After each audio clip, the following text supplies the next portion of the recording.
ओम शांति।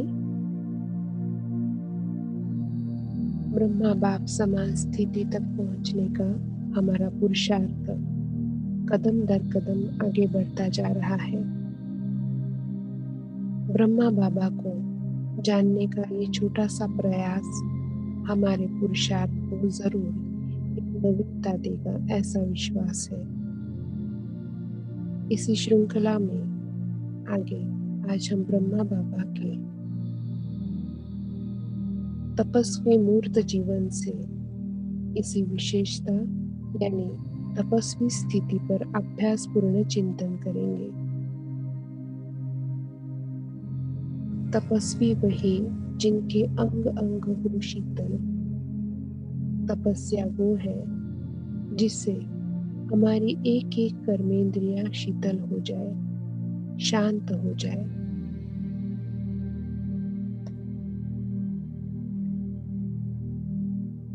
ऐसी शक्तिशाली और शरीरी अवस्था जिसमें देह भान संपूर्ण गल जाए और निराकार आत्मा अपनी संपूर्ण स्थिति में स्थित सतोगुणी अवस्था में निराकार शिव परमात्मा से मिलन मनाए। अक्सर ये देखा जाता है, तपस्वी बनने के लिए घर परिवार और समाज से संन्यास ले लिया जाता है।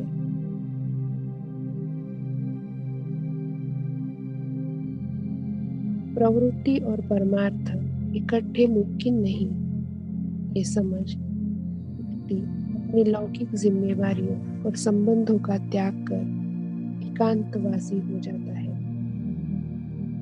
कर्म संन्यास के नाम पर अपनी जिम्मेवारियों से बेमुख होकर की गई तपस्या को परमात्मा यथार्थ तपस्या नहीं मानते, बल्कि परमात्मा तो प्रवृत्ति में रहकर कमल पुष्प समान प्यारे प्यारे बन खुद को देह और देह की दुनिया से परे देही अभिमानी स्थिति में स्थित कर कर्म करते या एक ही जगह पर बैठ निरंतर एक की लगन अवस्था को तपस्या कहते हैं। विकारों से जन्मी इस देह से प्यारा प्यारा बनना इतना सहज नहीं है। 63 जन्मों के देह अभिमान के संस्कारों को मिटाना सचमुच मेहनत का काम है। इन देह अभिमान के संस्कारों को बाबा के ज्ञान और योग के आधार से मिटाते जाना यही तपस्या है। तमो प्रधान संस्कारों को सतो प्रधान बनाते जाना ये तपस्या है। खुद को देह नहीं आत्मा समझ कर्मेंद्रियों को वश कर उनको श्रीमत अनुसार चलाना ये तपस्या है। स्वयं को मनुष्य से देवता बनाना ये तपस्या है। अपने या औरों के आसुरी संस्कारों को शुभ भावना शुभ कामना के मंत्र से देवताई संस्कारों में परिवर्तित करना ये तपस्या है। निराकारी, निरहंकारी और निर्विकारी अवस्था को प्राप्त करना तपस्या है। हर कदम श्रीमत को यथार्थ रीति जीवन में धारण कर योगी जीवन जीना ये तपस्या है।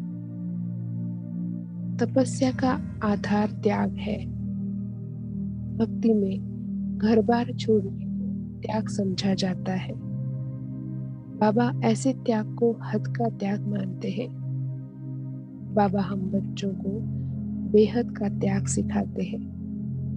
सबके बीच में रहते हुए भी न्यारा और प्यारा बन रहना, बुद्धि से लौकिक संबंधों को अलौकिक संबंधों में परिवर्तित करना और स्थूल में सब जिम्मेवारियों को उठाते भी दृष्टि माना ही संबंध, पदार्थ, वस्तु इनको परमात्मा अमानत समझ संबंध अपने कर्तव्य का निर्वाह करना, ये है बेहद का त्याग।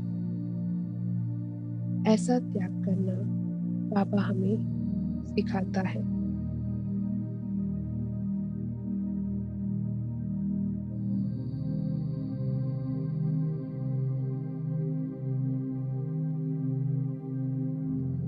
तपस्या के लिए आत्मा का ज्ञान और आत्मिक स्थिति की आवश्यकता है।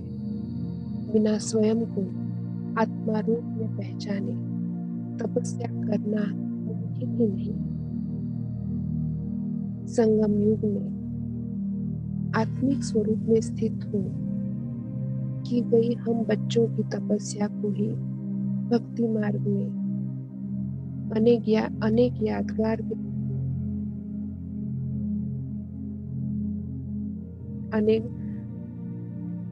इस तपस्या को ही भक्ति मार्ग में यादगार के तौर पे मनाया जाता है। या हम ये कह सकते हैं कि हम बच्चों की तपस्या की भक्ति मार्ग में यादगारें चलती है। संगम पर हम बच्चों ने तपस्या की जो विधियां अपनाई है, वही फिर भक्ति का पार शुरू होते ही द्वापर से अनेक ऋषि मुनियों की तपस्या का आधार बनी है। फर्क सिर्फ ये है कि उनके द्वारा अपनाई हुई विधियां स्थूल है तो हमारी तपस्या की विधि सूक्ष्म है। वो स्थूल गुफाओं में जाए तपस्या करते हैं, तो भ्रुकुटी गुफा में बैठ तपस्या करते हैं। हम सबके पास ऐसी अपनी एक गुफा है।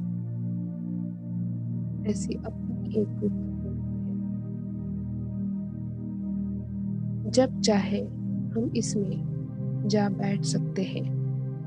मन बुद्धि को एकाग्र कर हम प्रभु से मिलन मनाते हैं। ऐसी ही और दो गुफाएं बाबा हमें बताता है। एक है कर्म करते अंतर्मुखता की गुफा में चले जाओ, अंदर ही अंदर बाबा से खूब बातें करो, स्वयं का परीक्षण करो।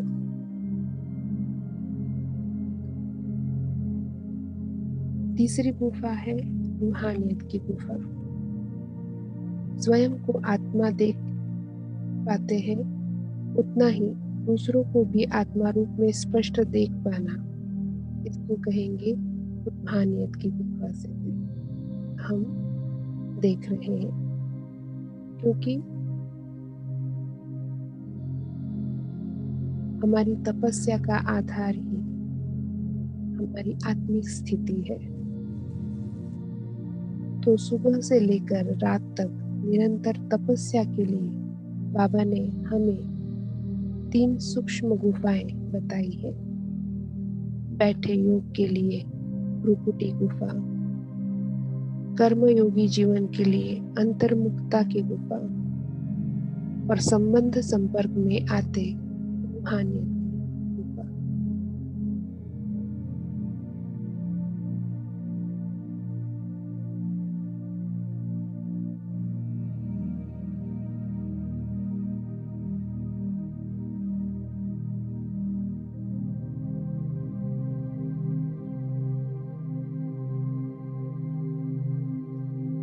तपस्या के लिए आसन भी होता है। तपस्वी आसनी पर बैठ तपस्या करते हैं। बाबा ने हम सबको कमल फूल का आसन दिया है। भक्ति में इसी को पद्मासन नाम दे दिया है। वे पद्मासन में बैठ तपस्या करते हैं।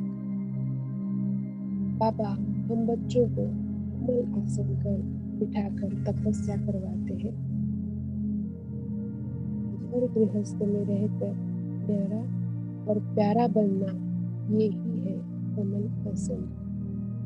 कमल आसन निशानी है पवित्रता की और हल्केपन की स्थिति की। कमल फूल कितना कोमल होता है, उस पर आसन लगाने वाला कितना हल्का होना चाहिए। बोझ वाला योग तपस्या नहीं कर सकता, तो मन और बुद्धि बहुत ही हल्की और स्वच्छ है, तो जैसे कि हम कमल आसन पर स्थित है। बाबा ने हमें एक और आसन दिया है, एकरस स्थिति का आसन, जिस पर बैठ हम एक के प्यार में लवलीन हो एकरस स्थिति में स्थित हो बैठते हैं। तीसरा आसन है साक्षी दृष्टा का आसन। क्यों, क्या, कैसे, ये हलचल से छूटने के लिए हम तपस्वी बच्चे हमेशा इस आसन पर आसनस्थ रहते हैं।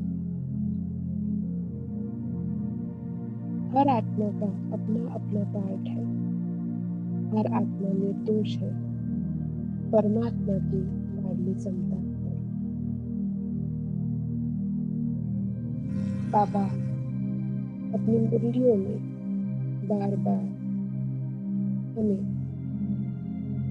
इस साक्षी दृष्टा का अभ्यास करवाता है। बार बार हमें इस आसन पर बैठने की प्रैक्टिस करवाता है। तपस्या या तो वृक्ष के नीचे बैठ की जाती है या पहाड़ों की चोटी पर बैठ की जाती है।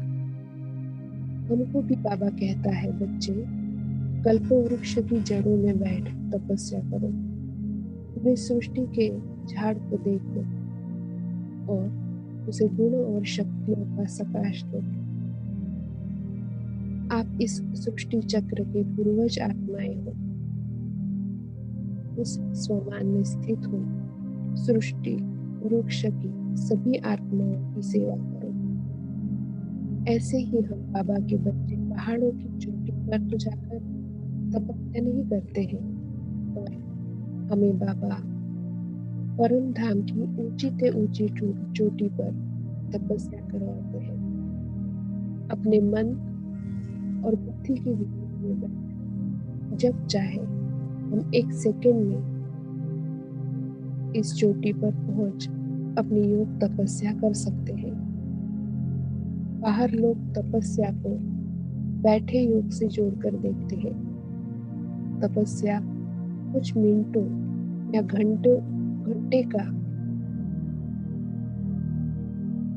तपस्या कुछ मिनट या घंटे भर के लिए नहीं होती है, निरंतर तपस्या होती है।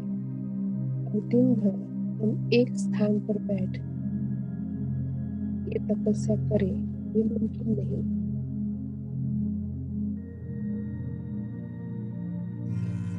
हमें कर्म में तो आना ही है, इसलिए बाबा कर्म योग का आग्रह बच्चों से रखता है। बाबा का श्रीमत है, बच्चे कम से कम 8 घंटे मुझे याद करो। उठते बैठते चलते फिरते बाबा को याद करो। इसके लिए अपने हर लौकिक कार्य को अलौकिक में परिवर्तन करने की विधि बाबा हमें बताता है। मैं इस शरीर की मालिक आत्मा अपने स्वमान की सीट पर बैठ अपने कर्मेंद्रियों द्वारा कार्य में आती हूँ। कर्मयोगी आत्मा एक परमात्मा की याद में रहे अपना हर कार्य करती हूँ। इस तरह के पुरुषार्थ द्वारा मैं आत्मा सदैव एकरस स्थिति में स्थित हो अपने पिता परमात्मा की याद में रहे हर कार्य करती हूँ। तो ये भी जैसे कि एक निरंतर की तपस्या का स्वरूप बन जाता है। बाबा हम बच्चों से ऐसी ही तपस्या चाहता है।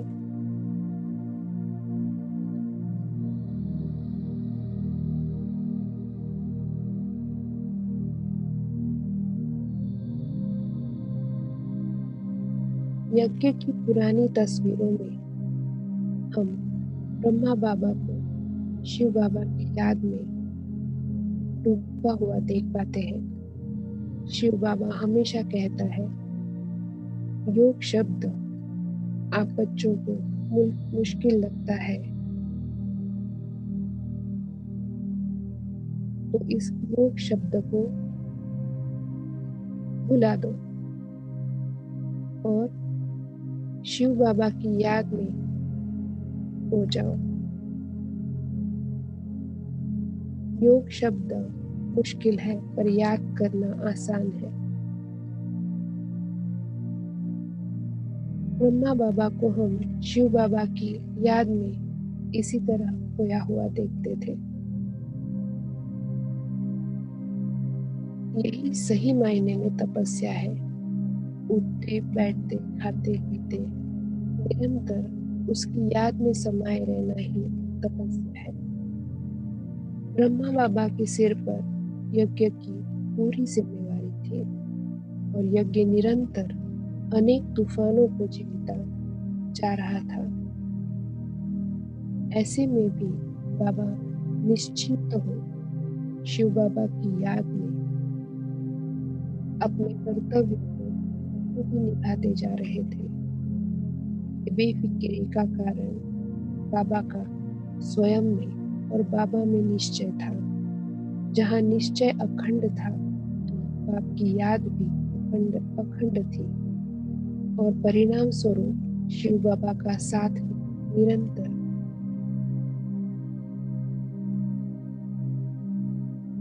ब्रह्मा बाबा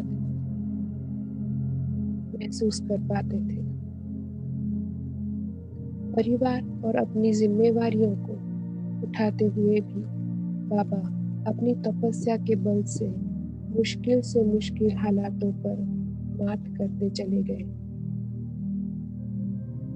उन्हें हंसते हंसते पार करते चले गए। आप वो महान तीर्थ बन गया और तुरंत तपस्या धाम बन गया।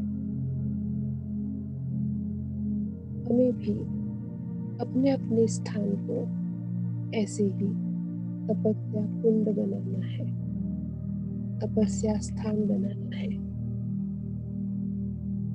उसके लिए हमें सबसे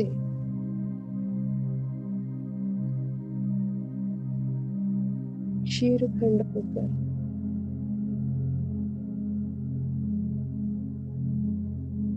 चलना है।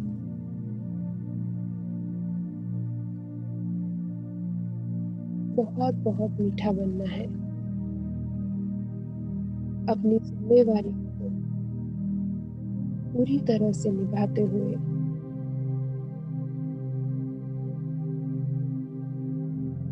एक बाबा की याद, एक बाबा से सर्व संबंध निभाते हुए एक बाबा को ही अपना सच्चा साथी समझ उसकी याद की अग्नि में स्वयं को तपाना है। कर्मेंद्रिया जीत पर कर्म करते भी सदैव उसकी याद में समाये रहना है।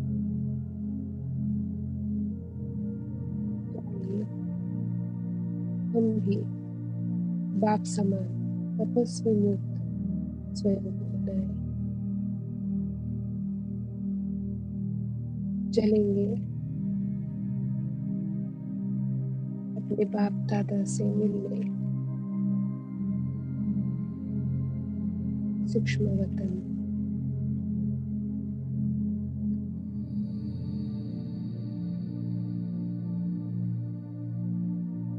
पहन ले अपनी फरिश्ताई ड्रेस।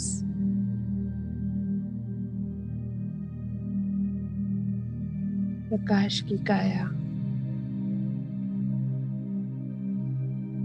उड़ चले।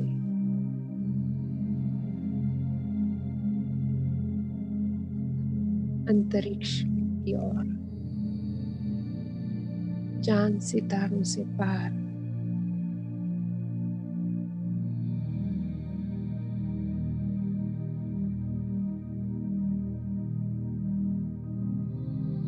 जहाँ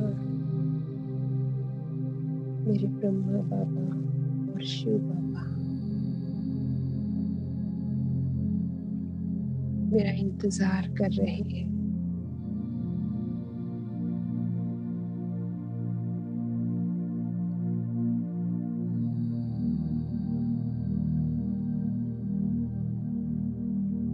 पहुंच गए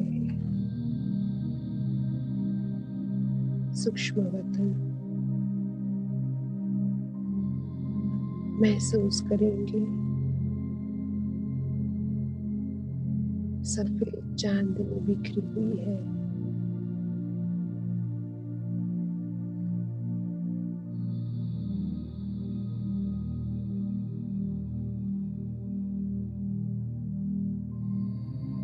एकदम हल्कापन।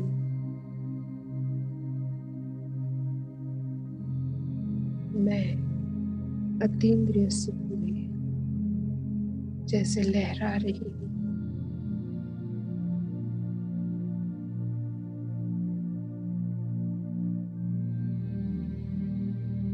एकदम न्यारी प्यारी अवस्था। एक बेहद के हल्केपन को महसूस कर रही हूँ।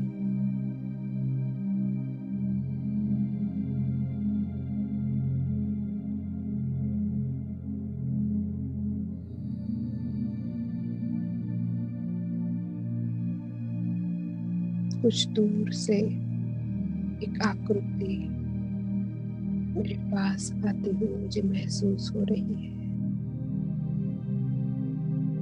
जैसे जैसे धुंध छट रही है, मैं देख पा रही हूँ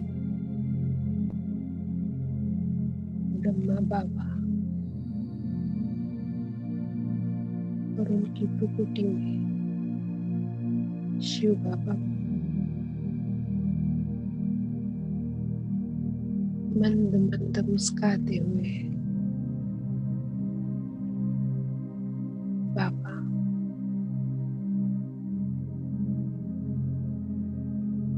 अपनी बाहें फैलाए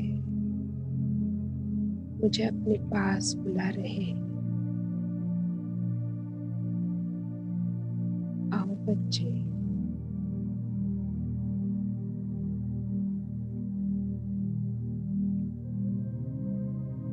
मेरे पास आ जाओ। मैं भागकर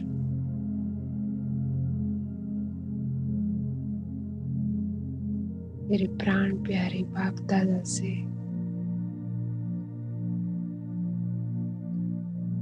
गले मिल जाती हूँ।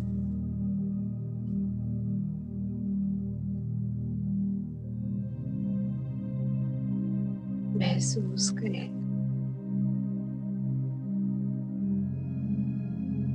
विश्व की तो परम जो सत्ताएं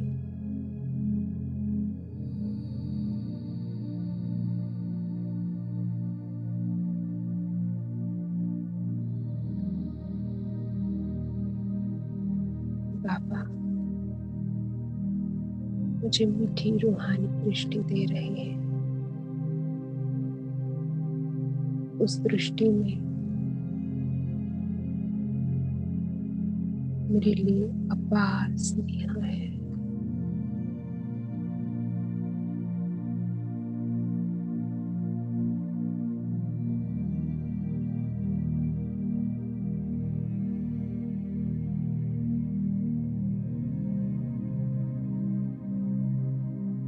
बाबा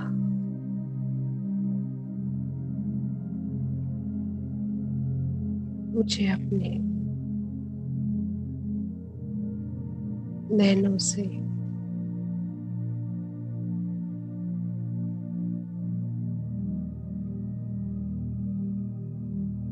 निहाल कर रहे हैं।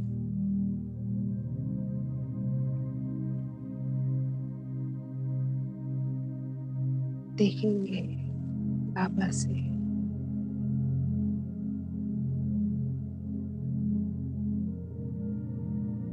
अपने ऊपर गिरती हुई स्नेह की रश्मियां,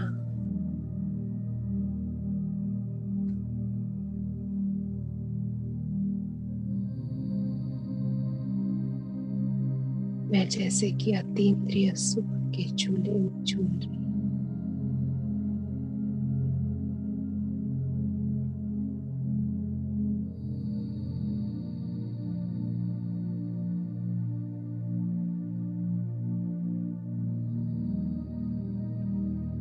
बाबा से कहती हूँ, बाबा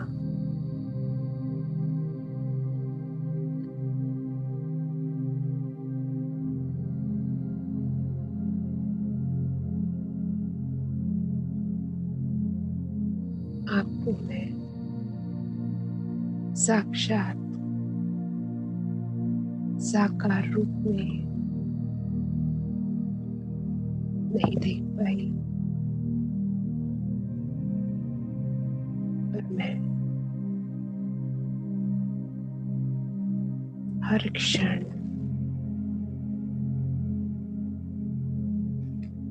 आपको अनुभव कर सकती हूँ, आपको महसूस कर सकती हूँ।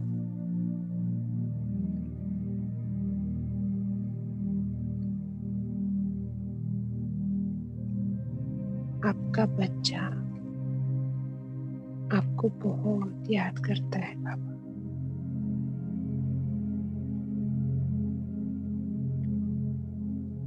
आपके समान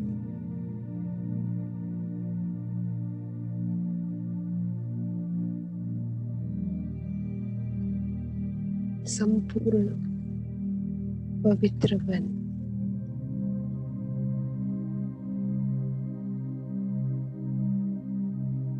मुझे भी विश्व सेवा के आपके कर्तव्य में आपका हाथ बटाना है।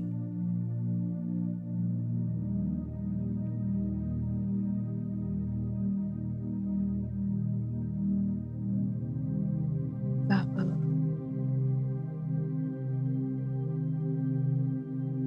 मैं भी आप ही तरह तपस्वी मूर्त आत्मा बनना चाहती हूँ।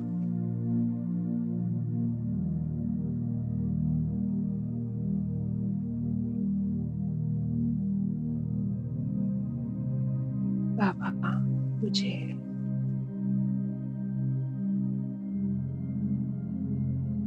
मुस्कुराते हुए देख रहे हैं, जैसे कह रहे हैं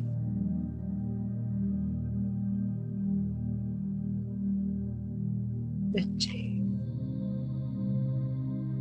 मुझे तुम पर नाज है।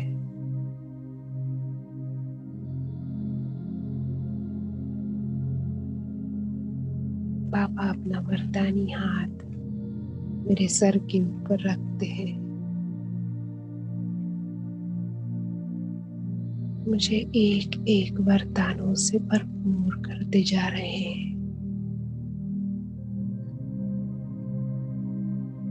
क्योंकि तू आत्मा बाबा,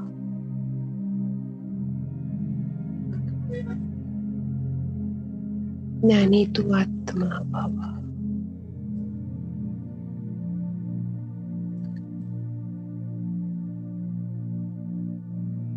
निरंतर कर्मयोगी भव,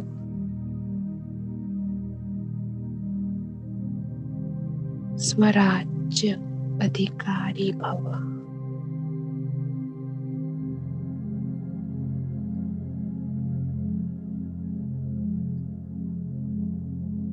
तपस्वी मूर्त भव।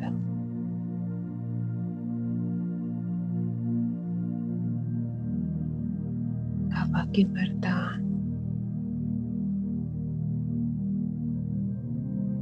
जैसे कि मेरे अंग अंग में समा चुके हैं। अपने गुण और शक्तियों से बाबा मुझे भरपूर करते जा रहे हैं।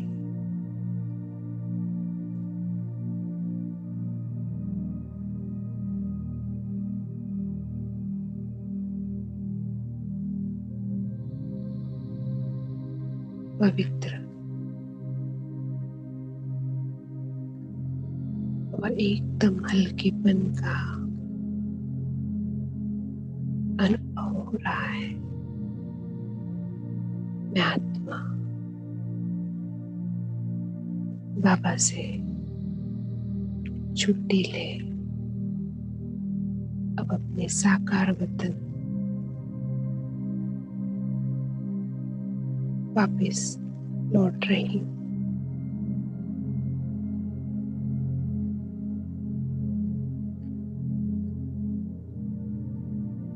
अपने साकार वतन में अपने स्थूल देह में आत्मा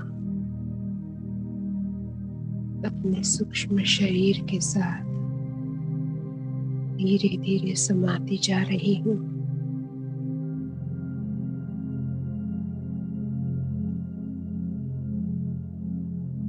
मैं आत्मा अपने अकाल तख्त पर विराजमान हो गई।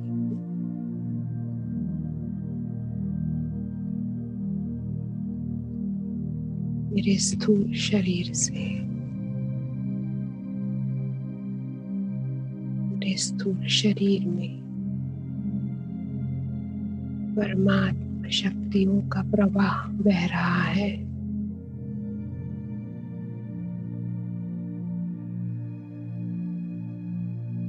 मैं महसूस कर रही हूँ जैसे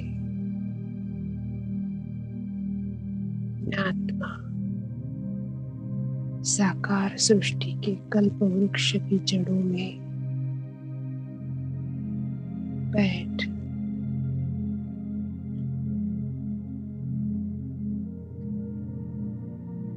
स्वयं ब्रह्मा बाबा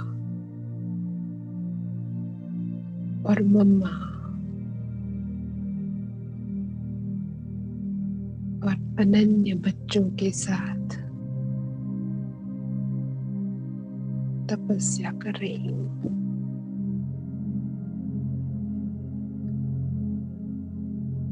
मैं पूर्वज आत्मा हूँ।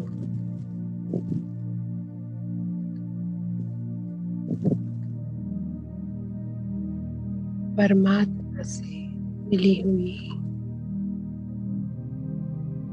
शक्तिशाली गुणों और शक्तियों की किरणें अपने अंदर समाये मैं उन जड़ों में प्रवाहित कर रही हूँ।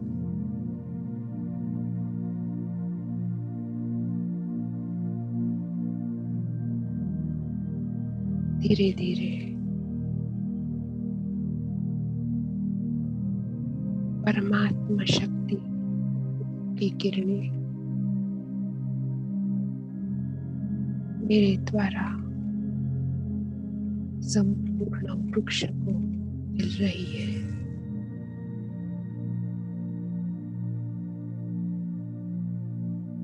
हर एक आत्मा भरपूर हो रही है।